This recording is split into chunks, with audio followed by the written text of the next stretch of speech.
We don't always follow convention, because the future of banking is not just about numbers. At CIMB, people come first. It's where differences are celebrated.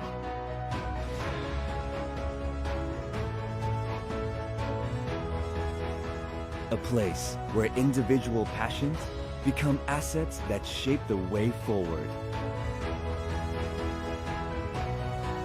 Your strengths and our experience will make you the leader you envision to be.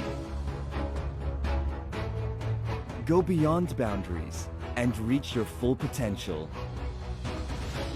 For the game changers, disruptors, the digital daredevils, we're calling out to you.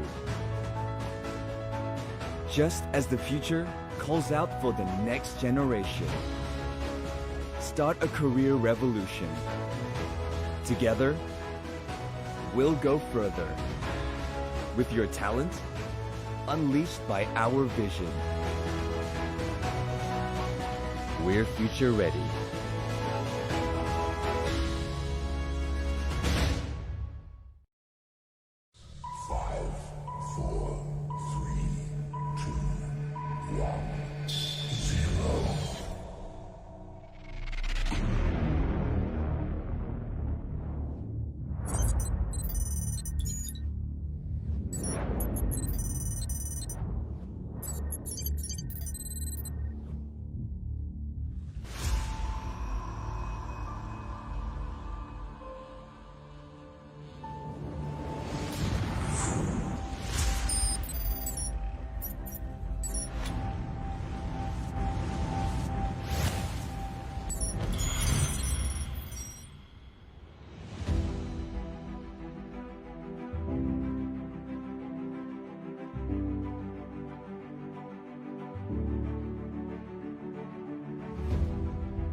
Okay, good morning and welcome back. My name is Adi from Voices Malaysia, and as you know, all this month, Voices Malaysia, together with Malaysia Research and Education Foundation, or MyREF, have been running a series of pocket talks running up to our virtual event called the Research and Education Insight 2021, or for short, we call it REdI 2021, happening next month on the 11th and 12th January. All right, these talks concentrate mainly from industry's point of view. And so this week we're looking into the aviation sector. Now, there have been some, well, I wouldn't say bad press, but it's the economic situation and the C-19. So there are a lot of things that's happening. So today we decided to lay those rumors to rest and talk to those in the industry to get first-hand information. And before we go into our talk, a friendly reminder to take part in all the pocket talks and the virtual event. So do remember to register, okay? Yang mana yang tak register lagi, please register. Just go to MyREF punya website, and that's www.myref.org.my, or you can go to Voices Malaysia's website at www.voicesmy. Pocket talks and the virtual event, it's free and open to all. So especially for students and working professionals, all you need to do is just register. Okay, easy as that. And since it's free to all, we welcome any contribution or sponsorship. Just, go to MyREF on your website and also Voices Malaysia on your website. Right, we're going to go for, actually, we're going to start right now. Are we ready to start? Okay.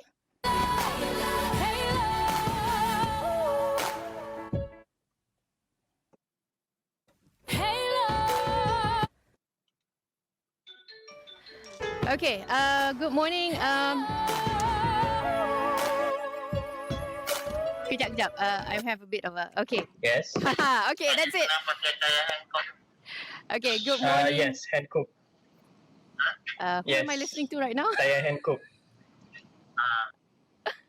Okay. Anyway, I'm just going to go on. Good morning to Mr. Ricky Liew. We're here. Thank you very much. Also, Mr. Jeffry Azraai Rosedin, for being here with us. Okay, just to give you a background on our speakers for today, we've got Mr. Ricky Liew from SR Aviation. He has 31 years of experience as an aircraft framework development, holds international licenses in aircraft management. Basically, Mr. Ricky Liew can build an aircraft from ground up. Sounds like it's really interesting. Anyway, also we have in the studio with us Mr. Jeffry Azraai Rosedin. He has garnered experiences in CorpCom, that's corporate communication for you, policy development, strategy, and project management in both the public and private sector. Okay, in the studios with me, I have very, very experienced people in aviation. Good morning, both. Good morning. Good morning. Thank you. Good morning, Eddie. Okay, having said that, right, with the onslaught of the COVID-19, some industry face the death of certain traditional jobs. Okay, death is such a big major word, but yeah, it's phasing out, right? However, from where I'm standing, correct me if I'm wrong, I don't see that happening with the aviation sector. What do you say? Mr. Ricky? Okay, there is a lot of changes in the aviation industry, especially in the digitization stage now. Mm-hmm. A lot of the things that we used to do manually has been actually converted or developed into digital mode. Right. So one of the challenges is that even the way we work on the airplane, we have a lot of systems and technology that is actually being incorporated slowly into the way we work. And I still remember last time we used to rely heavily on the manual documents, paper copy documents. But nowadays, it is all digitization. There are still a lot of companies that have not adopted this digitization, depending on the company costing. But the whole trend of the whole, especially aircraft engineering and maintenance, we are actually going into digitization. In fact, recently, I think about 2 weeks ago or 3 weeks ago, Etihad has actually implemented the paperless logbook on board of the airplane. Okay. With this paperless logbook, actually, you don't raise manual entry anymore. You use electronic entry, and also the same electronic entries actually can be downloaded and viewed actually on the ground, even when the aircraft is flying. So traditionally, yes, we are moving away from the old way of doing things, and the engineers and the engineering team, the maintenance team, from my perspective, we actually need to actually adapt to this kind of changes. That is what I observe and see now. Even our manuals nowadays, we don't even have to keep the manuals in the office anymore. We can actually get directly online from the manufacturer's website, based on the subscription that we do. Interesting. Yeah, Okay, that's my view. Yeah. Okay, Chee Azraai, because I know, we was talking just now. Basically, when you talk about aviation, first thing I think about is pilot and flight attendants. I'm sorry, but of course we do know behind most industry behind it, there are a lot of other supporting divisions and departments, right? So in terms of your end, pula, Chee Azraai. Okay, yeah, Adi, that's actually right. So engineering, like Ricky mentioned, is one part of aviation. Then of course you have your additional pilots and cabin crew. But like just some background, my company is what we call a ground handler. Yeah. So I call it the unglamorous side of aviation, because it's a bit more down to hard labor as well at the end of the day. So just to give you a brief background, my company is a ground handler, ground team or GTR is a ground handler, and we provide services such as gas handling, baggage services, aircraft and security. So basically what I tell people is, if your bags go missing on the flight, don't call me, because it's our responsibility. Okay. Yeah, but that's on our side of our aviation. So basically, when the aircraft is on the ground, short of engineering everything, towing the aircraft, loading your bags, you call it below the wing, above the wing. So that's the responsibility of my organization. Right. So I always thought that was part and parcel of the airport itself. No, so usually most in any airport in the world, usually you have your airline, your AOC, and also you have your ground handler. So the ground handler is the one that handle on the ground. So for Asia X, if they fly to Korea, they don't handle that. They have local ground handler to manage their operations. So it's the same with Emirates, Etihad. When they come here, they have their ground handlers here. I see. Oh, okay. All right. I learned something new today. Like I said, you have to educate me on this one. This is an industry that it's I naik je, I turun. To me, it's a transport, right? Yeah, correct. Okay. Correct. Mr. Ricky, because behind the whole thing, right? Engineering part of the aviation it's actually very tough, if I'm not mistaken, right? Could you just give a bit of view what it's all about for someone like me? Okay, aircraft engineering is actually has quite a two main streamline. One is the aeronautical engineering. Now, aeronautical engineering deals with the design of the aerodynamics of the plane, the wings, the designing of the propulsion system. Right. That is one school of study that part of aviation. Now, the other part of aviation is the aircraft engineering and maintenance. These are actually the very, very much related to the operational aspect of the airplane after the airplane has been bought or purchased by the airliners. So aircraft engineering is not as what they call it, mathematically heavy, but it is very more on the what do you call it, maintenance type of system, understanding of the systems, there is not very heavy kind of calculation. So there are two types of people that can make the choice. Either you love the designing, you love to work on mathematics, you love to work on applying the principle of physics deeply. That is actually aeronautical engineering. In Malaysia, the leading aviation, the aviation sector is actually the MRO and aircraft manufacturing. MRO stands for aircraft maintenance, repair, and overhaul. This is where you will see the Malaysia Airlines. They have the MRO facility. You can see Asia Aerotechnic. They have the MRO facilities. And recently, I also know that some of the low-cost carrier are also applying for the MRO capability extension. Now, how tough is this? Based on your question, where how tough going through this course, it actually very much depends on the individual.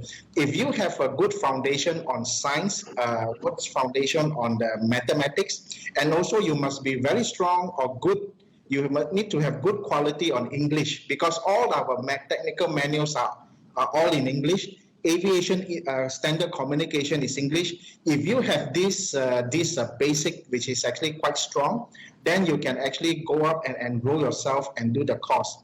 And of course, on top of that, I think there is some kind of a misconception by some of the promoter of the program, where they promote this using salary, using high salary or high income to entice the student to actually come in. This is not a very advisable way of promoting the program. The best way is actually develop the interest, get the guys interested in this, in the technical part, right. You know, in terms of technology, in terms of maintenance, in terms of hand skills, in terms of working on the planes. They need to have that developed. They need to have this kind of interest developed inside them. Yeah. Only after you have gained certain years of experience, probably 5-10 years of experience, then with your good skills set and knowledge and experience, then you can actually negotiate for a better kind of salary. So, yeah, that's all from my side. Yeah. Passion versus salary. Yes. But when you're starting out, it's salary is all it at the moment. You know, when you're starting, I don't know. That's the way I see it. What do you think, Jeffrey? I think salary, for economic reasons, is always a driver for us when we look for jobs, especially since, you know, most of you who are watching today, you know, final year students and all that.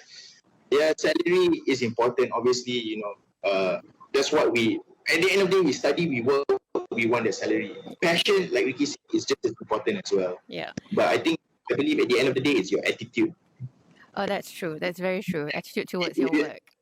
Yeah, if not only that, there has to be a willingness to learn. That's the most important thing. The willingness to learn, to be able to receive your criticism. Because look, nobody's perfect. We, as uni student going to your first job, from my own experience, you know, there was a lot of things I didn't know as well. You have to face it. You know, it's not university where you're somewhat sheltered. When it comes to the corporate world, that's it. You know, I think we all, those who we faced it, yeah? Okay, Ricky, I gather both of you have slides to share with us. You want to start? Yes. Okay, with your consent, I would like to present my slides now. Okay. Yep.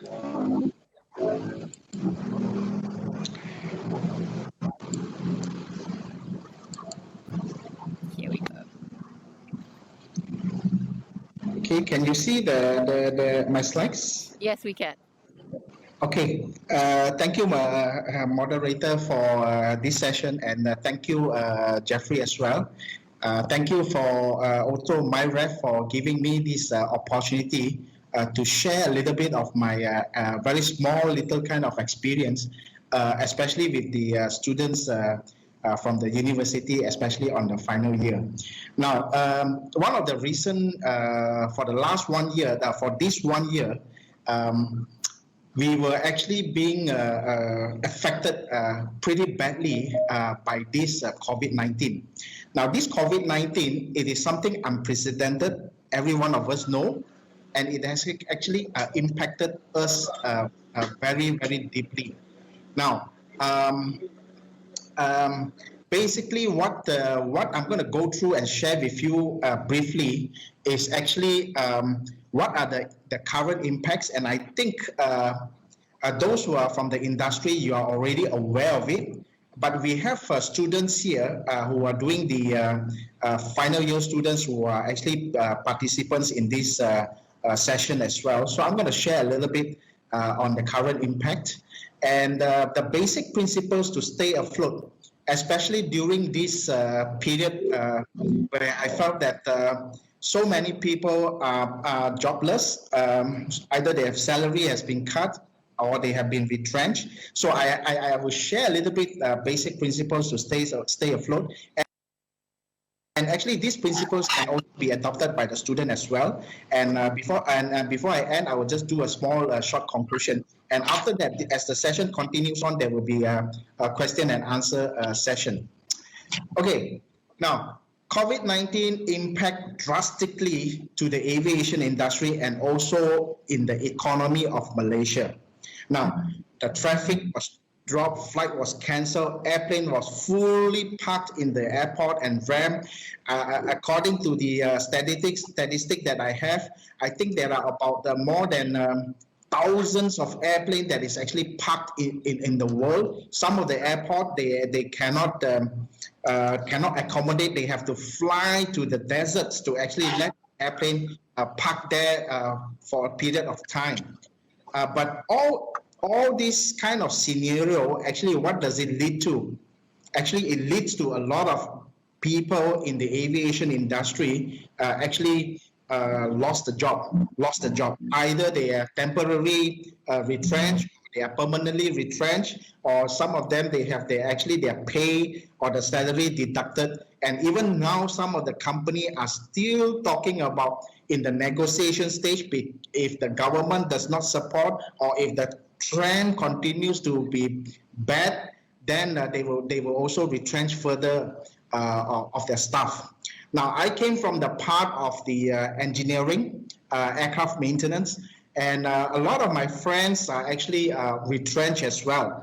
But there are also a group of them that is still maintaining their current job, but with the salary which has been deducted by maybe 15, 20, some even 30%. And there are talks that they might even go up to 50%.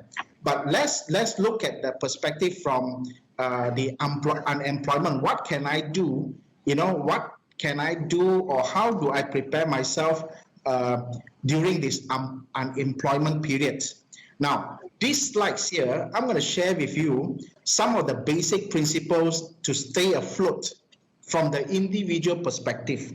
Yeah, if you are an individual, these are the things that I felt that you should actually look in or develop it into yourself. Find ways to actually build this up.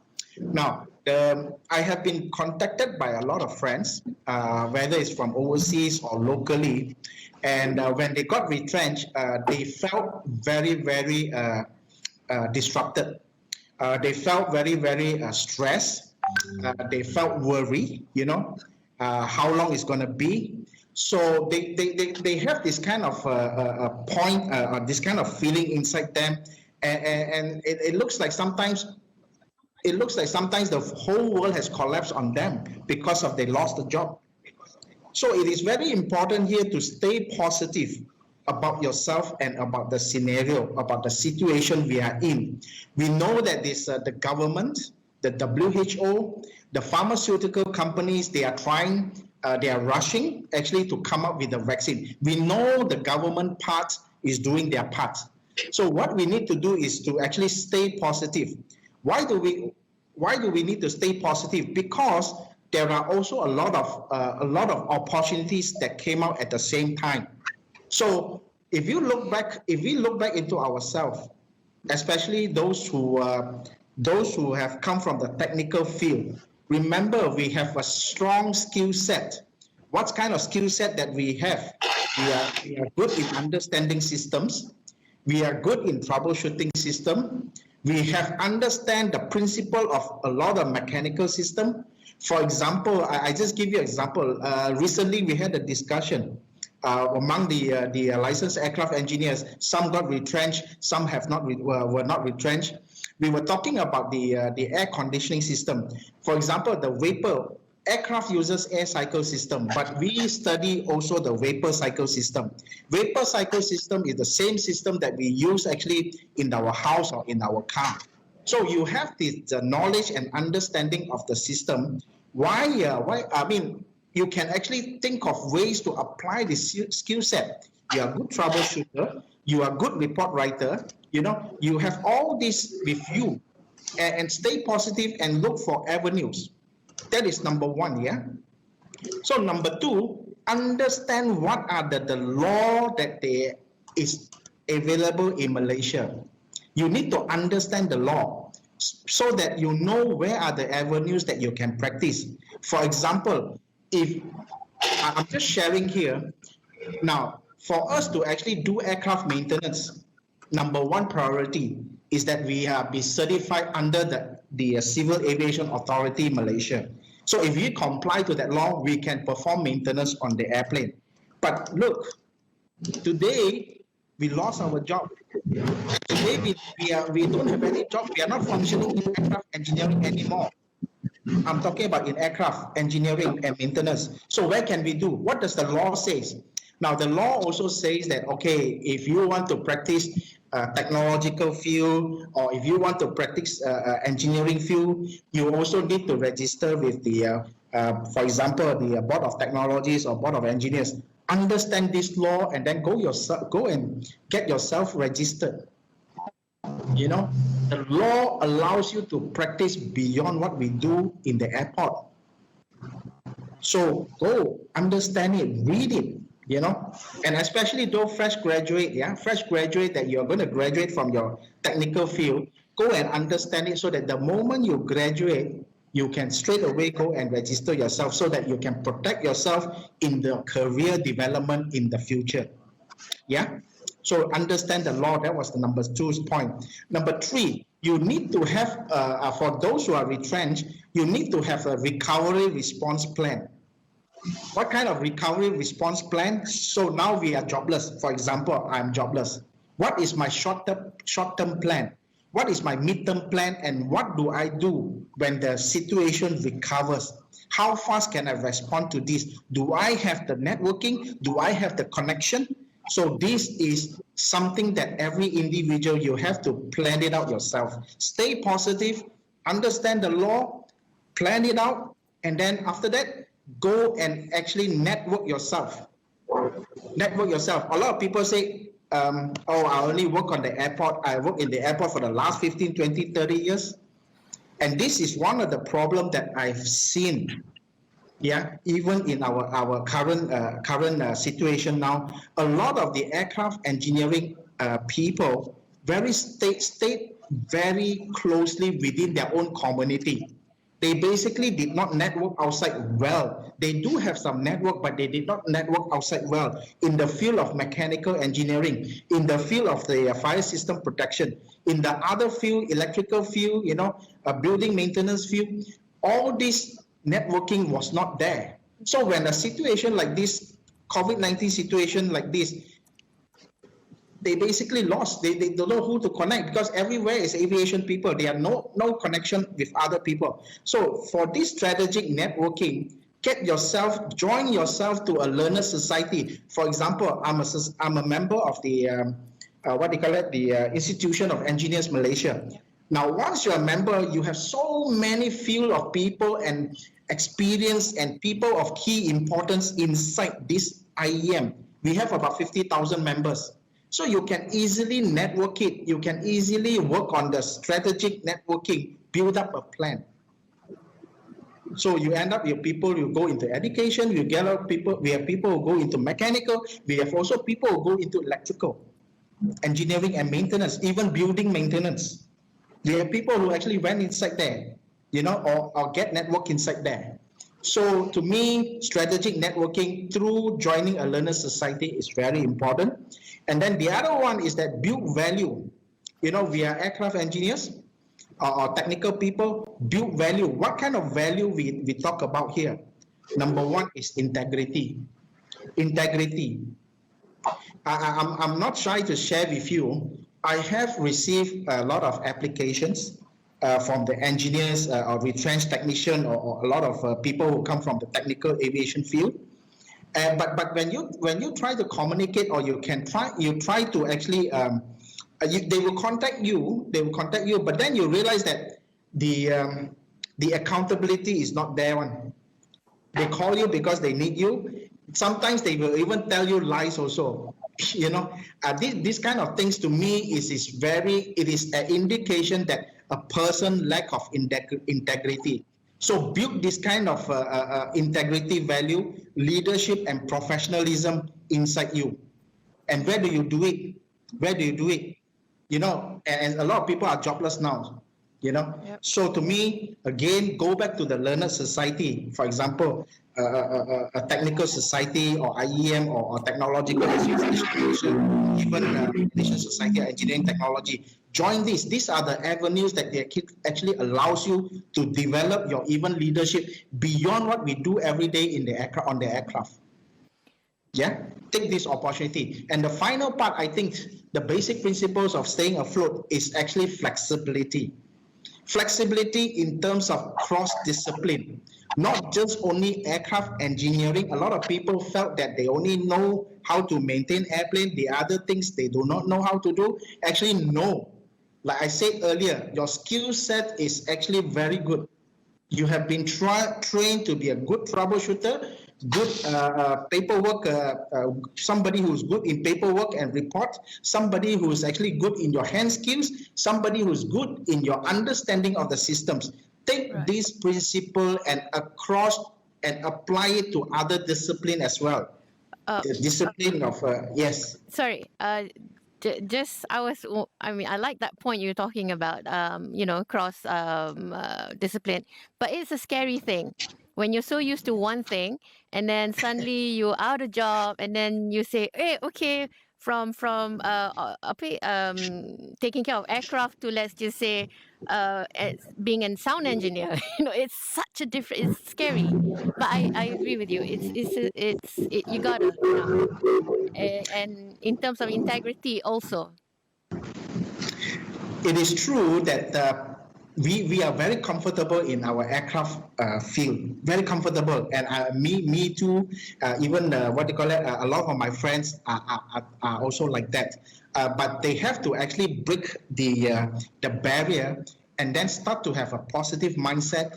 If you can have a good skill set in aircraft engineering, basically you can also apply the same principles and then apply it in other disciplines. We are very close to, we are quite close to building maintenance.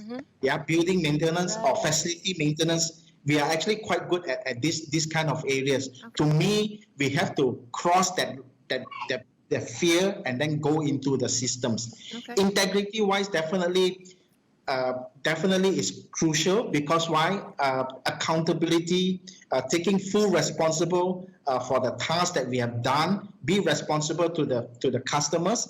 All these areas are actually will actually ensure you that you will stay afloat in this current COVID-19. Yeah, and these are the basic principles. We can deliberate afterwards. You can ask a lot of questions. But these are the core principles. Right. And I want to conclude this very fast because I want to have the time for questions. This is actually by Martin Luther King. He said, the ultimate measure of a man is not where he stands in moments of comfort and convenience, but where he stands in times of challenge and controversy. This is the time that we are facing now. We have to think about how to go beyond in order to stay afloat, beyond our comfort zone, beyond our normal way of doing things. We have to go beyond it, and you will see whether you are able to actually cope or with it or not. And I'm very sure, as a licensed aircraft engineers, I'm sure you can. Yeah, that conclude my short presentation for the participants. Thank you. Okay, for those who'd like to ask questions to Mr. Ricky, just type in your question. We will ask it. But right now, we're going to switch to Mr. Jeffrey. You've got slides for us too, right? Yes. Thank you. A very good presentation from Ricky, and he's about the individual perspective. I'm going to talk more about the company itself, the organization, how we stay afloat during COVID-19, and obviously it's related to the opportunities that's out there for everyone. Okay. So, if I may, I'm just going to share my slides. Yeah. I know in a short while. So once again, for those who just got in, you can ask any questions. Just type in your questions. We'll post them. We'll post them to the speakers. Okay, let's see. We're still waiting. All right. Can you see my slides? Yes. Okay. Yes.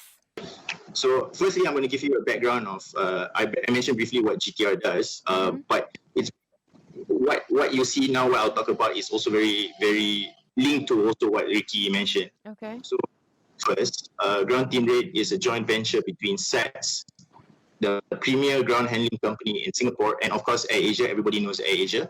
You probably have flown on Air Asia before. So here's the thing: the link is ground handler and airline. SATS is a premium digital handler. Air Asia is a highly innovative airline company.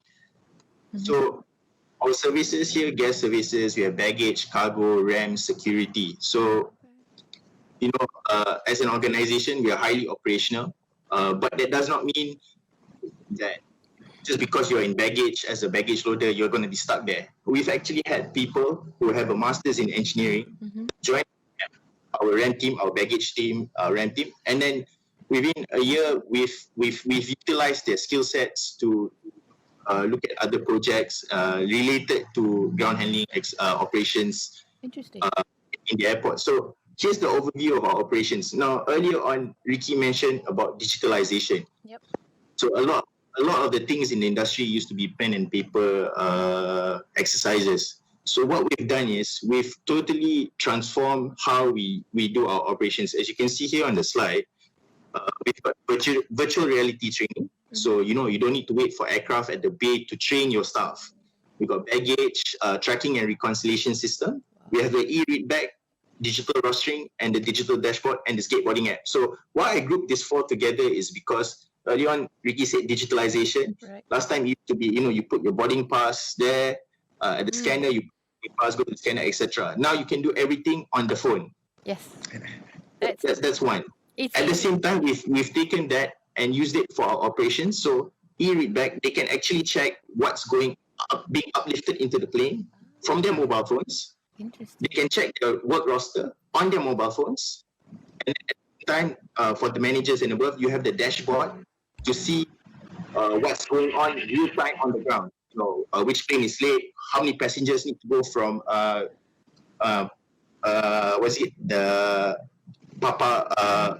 gate P12 to gate Q. So KLIA 2 is a very big airport. So you have what we call fly-through passengers, where they come, for example, pre-COVID, Jakarta to Malaysia to Korea, for example.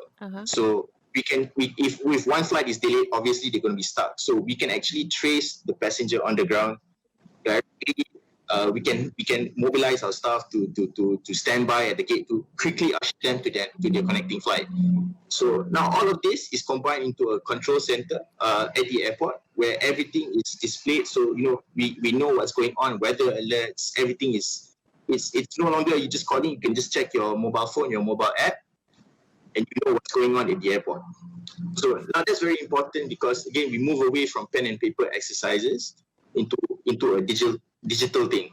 At the same time, we also have warehouse. We have innovation at the warehouse. So we have a cargo dashboard that's currently being developed and finalized. We intend to have Segway for security maintenance on the ground.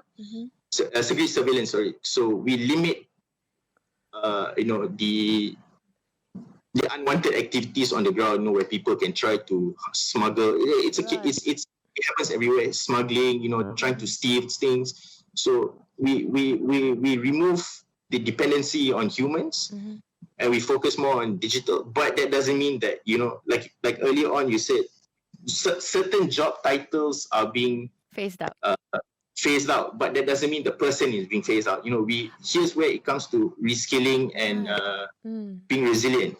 Okay. So during the pandemic, Mm-hmm. yeah, you have any questions, Adi? Oh, currently no. I'm enjoying your slides. Continue.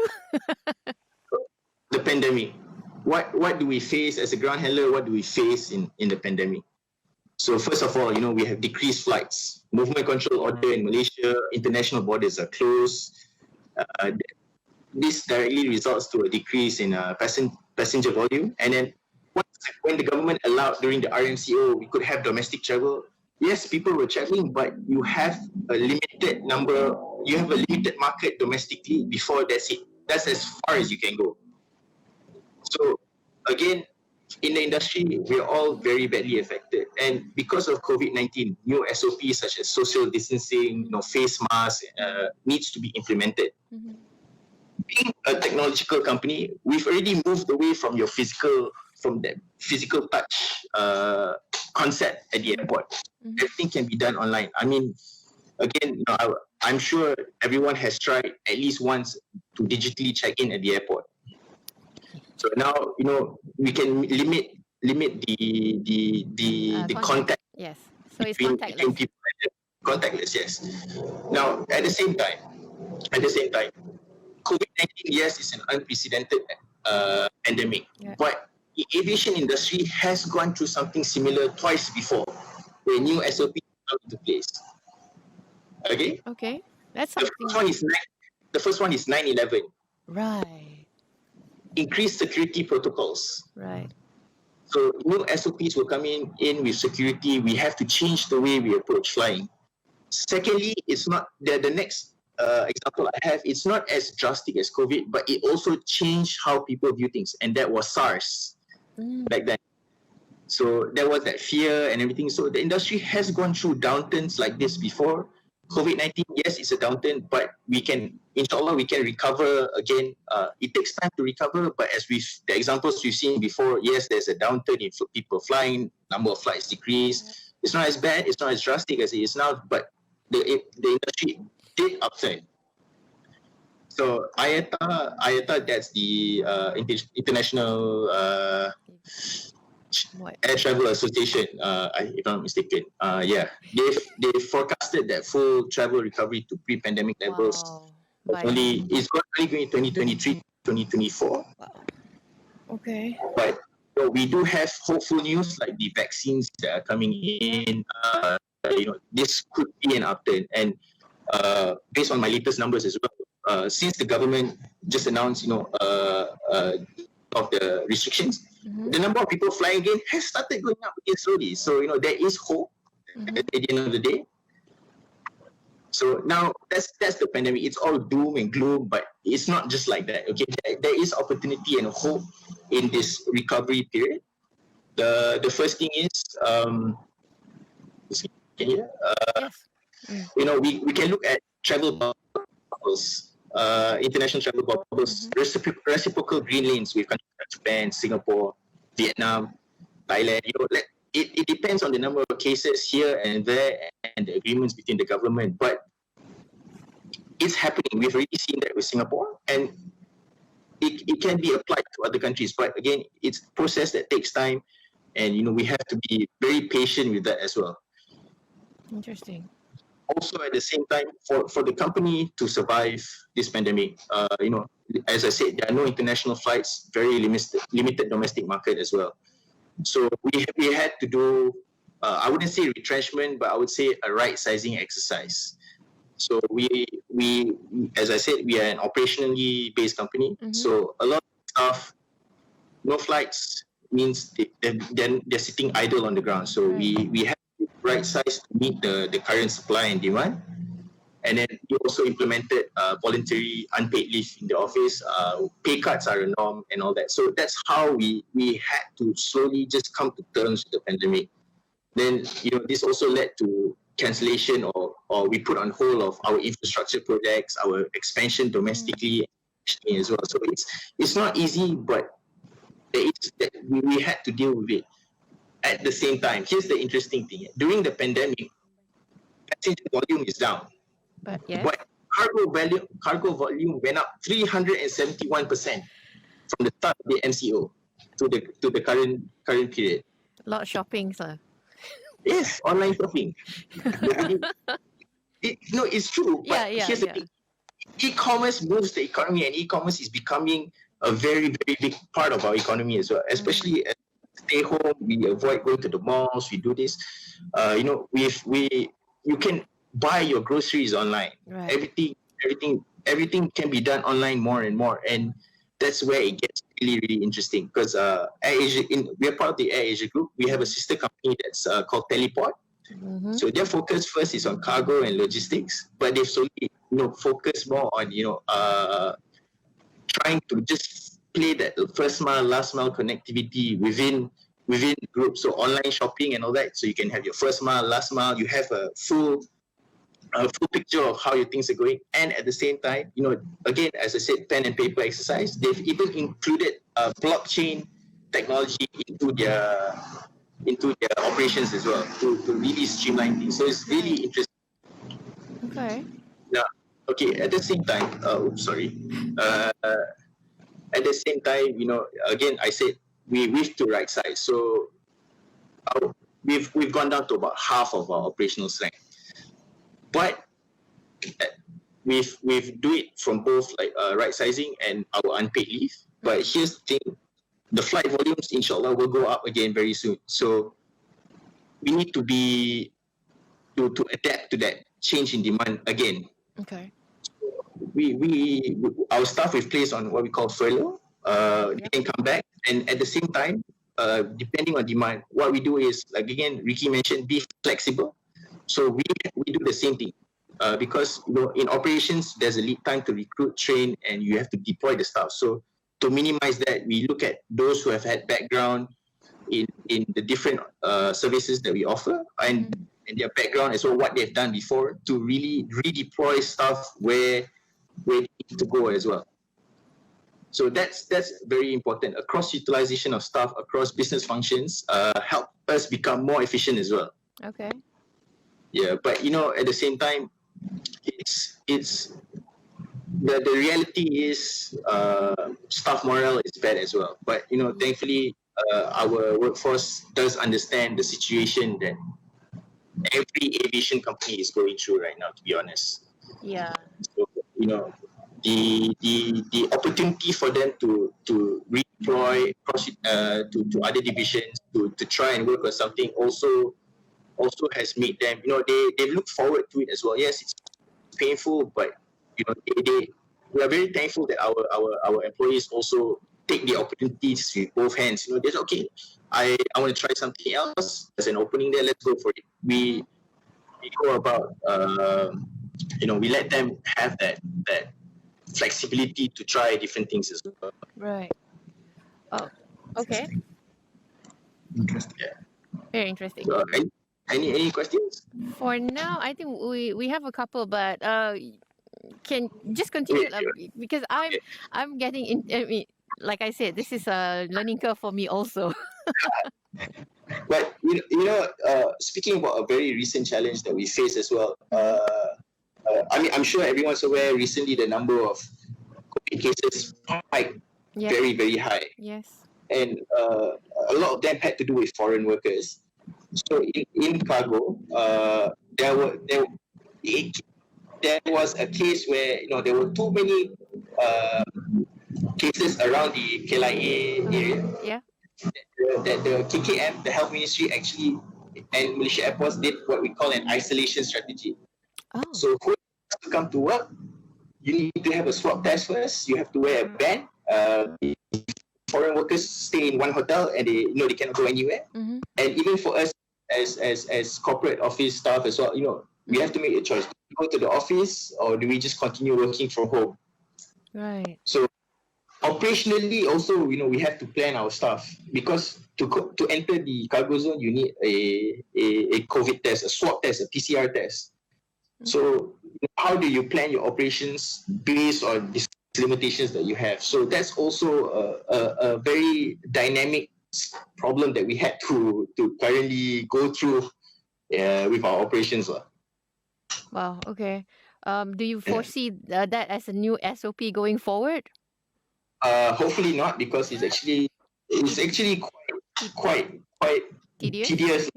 Yeah. And operationally, there's a lot of limitations because, again, we try to cross utilize manpower.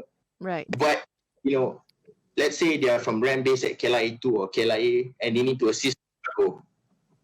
We got how many staff needs to take a swab test? How many can we rotate? Because they work on shift rotation as well. There's a team A, team B. So it's difficult, but it's not doable. Mm-hmm. Okay. So to wrap it up, in conclusion, what I have to say is, well, there are negative outcomes from COVID-19. Right. But it's not, like I said, it's not all doom and gloom. We have to look forward to explore new opportunities to sustain and grow the business. Right. So what we've done due to some corporate restructuring, I started offering 2 new services during this pandemic, which includes aircraft interior cleaning and technical RAM services. And our interior aircraft cleaning, we're not hiring a third party to do it. So we've got our guest services staff, we got some cargo staff and some RAM staff who say, okay, there's something to do, we'll do it as well. So our staff from other divisions are doing that technical services.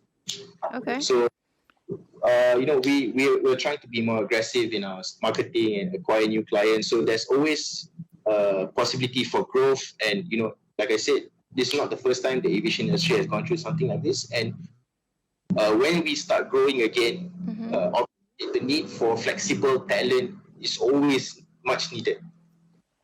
Yeah. Okay. Okay. Sorry, I cut you off. Yes, continue. Sorry. So finally, what I have to say is, the key message is be resilient and, being open-minded in acquiring as many skill sets. Especially for the students listening out there, be open-minded in acquiring as many skill sets as you can, so that when you have a job, you can bring more value to the company.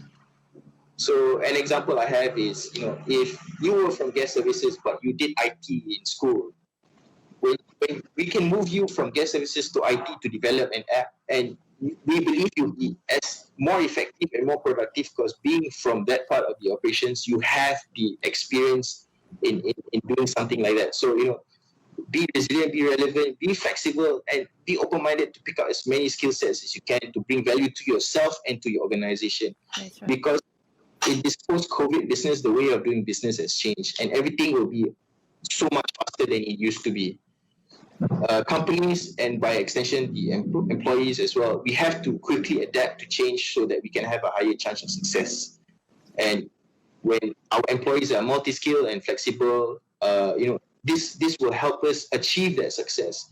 And don't get me wrong, skill specializations are still important, but nowadays, like as you said, it's being phased out. Certain job titles are being phased out. Yep. Yes, specializations will still be important, but this might only be limited to certain roles. So again, it's most importantly is to be resilient and relevant to your company so that we can meet the business challenges ahead. Okay, that's So interesting. that's all I have. Okay. It's well and good for both sides, from Ricky and Jeffrey. The thing is, what I see is my question. Okay, my question is, it sounds all doom and gloom, but I do hear a bit of hope, in both your presentation, and especially for the Unilivers or the school or job hunters or job seekers that's leaving university this year or sometime next year. Okay, could you just share with us a bit of opportunities that they can find, Ricky, for example, we start with you, opportunities that they can find or career path within your industry? Okay, thank you. The career path in the aviation industry job is still there. For example, if you can see from Jeffrey just now, the opportunity is there. but it is the attitude of the graduate that is important. Right. Now, if a graduate is not flexible, very choosy, and he only wants to be working in the field that he has chosen to study, Right. then I think he or she is limiting herself. And that actually brings disadvantage to the graduate. Actually, once you have joined the industry, even like what Jeff has mentioned just now, ground handling, people tend people tend to overlook it, the importance of ground handling. But if you look at it, if the ground handling fail, your trip is failed. Yes, true. The trip has failed. You might be landing at your destination, but your baggage is left behind. That is true. So ground handling is I'm just giving an example. If I'm a technical engineer, and I today with the situation scenario, and I got a job in, let's say, a company like Jeff's company, and he say, okay, Ricky, we do not have technical engineering job for you, but we have something to do with the baggage handling and whatnot. I mean, as a graduate, I want to stay in the aviation. I will say, yes, I will take up the job. So that is the kind of flexibility that we are looking at. You know, you don't restrict yourself to a job. And for all you know, like what Jeff has mentioned, there is the good performance that you have, your initiative, your discipline, your good attitude. I am very sure company bosses will pick you up, and then they will put you on the new project or the future project, and there goes you begin to develop your new career. Right. So that kind of flexibility for the graduates is important, and it is not only this aviation field. It can be in any other industry. Agreed. You have to have that kind of open mindset. Yeah. Thanks. Okay, that's another thing. For, let's just say this graduate, they send their resumes in, right, with specific qualification to work in either GTR or SR Aviation. Let's just say, example, right? And sometimes your HR would probably say, oh, this one doesn't qualify. But then again, you don't know. Based on what you said just now, Ricky, you don't know, right? So on that level itself, sometimes you don't know whether, let's just say I have mass communication qualification and I want to work for SR Aviation. Where do I fit? That kind of thing. Well, I know I can fit in GTR pretty well. So, Adi, if I can just step in there. Yeah. I'm going to use my own example here. Okay. And I think it's a good. I'm not that much older from the uni students. So I'll give you my experience. I graduated my first degree in international business. I did a master's in communications. So my first job, yes, I did PR, corporate communications and PR. I moved to the government. I was a political appointee as to the Minister of Transport. So I was a special officer for 3 years. Okay. And I've experienced doing my job as well. Post-election, after PRU, my contract was terminated serta-merta. So I know how you just don't have a job out of nowhere. But I got this opportunity here in aviation. So when it came out, I said, okay, look, I know some aviation stuff. I'm going to try. I applied and I got accepted. Cool. So when I first joined, I did business development. I had to go and get my hands dirty with projects on the ground. All right. I last year I developed the old LCCT in KLIA into a new cargo warehouse. I renovated our office, our new corporate office. Well, okay.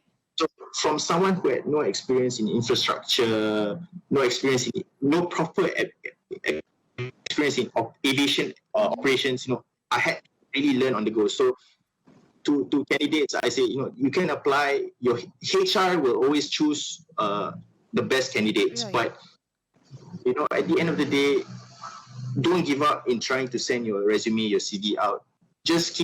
Don't be choosy. That's very important. Don't be choosy. Just send, because you never know what opportunity might come along. Right. We want to get into GTR, for example. As I said earlier, we are highly operational, and it's very interesting what we found. We did our walk-in interviews for guest services, our RAM, our baggage, and cargo stuff. So believe it or not, I had a guy with a master's in engineering walk-in. I had a guy with electrical engineering walk-in. I've had people with mechanical engineering walk-in as well. Right. And they said, look, I love the aviation industry. I really want the aviation industry. So I don't care. I might be overqualified for this, but I want to do it because it's aviation. And like the attitude, we took them in, and then next thing they've started moving on to the different departments, especially when these new projects start coming on. These new business come along. We already have the workforce. We already have the skills. Let's move these guys. They're from operations. They understand. We can move them in. They can even do it even better. So like Ricky emphasized this now. Try not to be choosy. I know it's tough, but the job market now is tough. Yeah, understood. Okay, looks like we've come to we've come to the end. Any last words from Ricky, and then we'll go to Jeffrey? I think there is a question here from Leonard. Okay, yeah, I know. He wanted to go on just now, then he decided not to. Yeah. All right. So yeah. Any last words before? Can we wrap this up? Yeah, we can. Yeah. Okay. Ricky? All right. I think it's good that it's very good that MyREF organized this kind of webinar, and I think generally a lot of people that is affected by during this period. They need to be encouraged, and they need to know it is actually through this kind of webinar that they actually see a bigger perspective of what they are, the situation that they are in now.